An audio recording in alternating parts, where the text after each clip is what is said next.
Hello.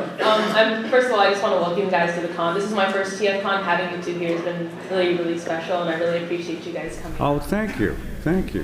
So I'm a huge fan of G1. It was one of my first introductions to the series because I was just like, oh, it looks so cool. And I just wanted to know, it seems like it was a really fun bunch of people to work with. So what would be like some of your favorite stories of being with the cast in or out of the studio? Well, the way it worked was the studio, Wally Studio was in two parts. There was the inner part of the studio.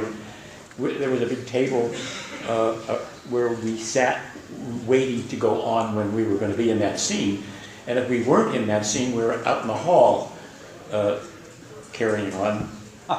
The reception area. I don't know why Wally's secretary, she's probably still hears our voices in her sleep. You know? God. So there was a lot of, we were friends.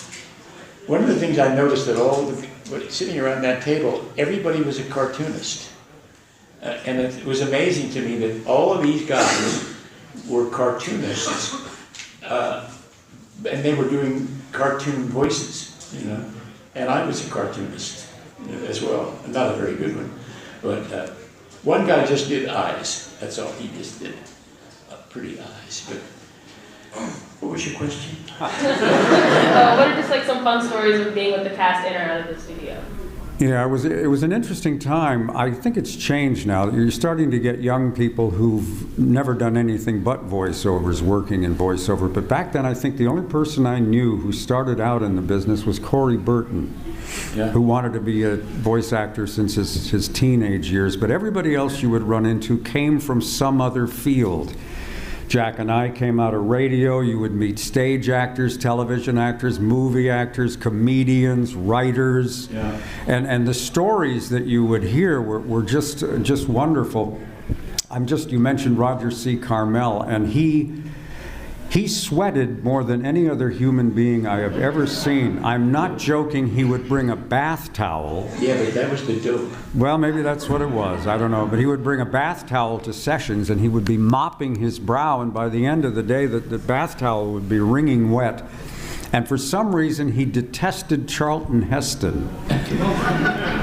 Not for his politics or his stand on gun control. He just thought Charlton Heston was a lousy actor.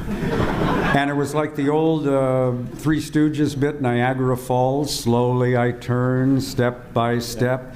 All you had to say to him was Charlton Heston, and he took off like a rocket. That man calls himself an actor! I remember that. And if anybody ever overacted, it was Roger. But I mean, you would hear these wonderful stories. Most of them were far too long. We'd be here till 6 o'clock at night. Stanley Ralph Ross, no relation, although we used to kid about it. He said, I'm from the Russian Jewish branch of the family, and I said, I'm from the drunken Irish part of the family. He told me a wonderful story about meeting Fred Astaire. It's far too long, but that kind of thing. Thank you. Thank you.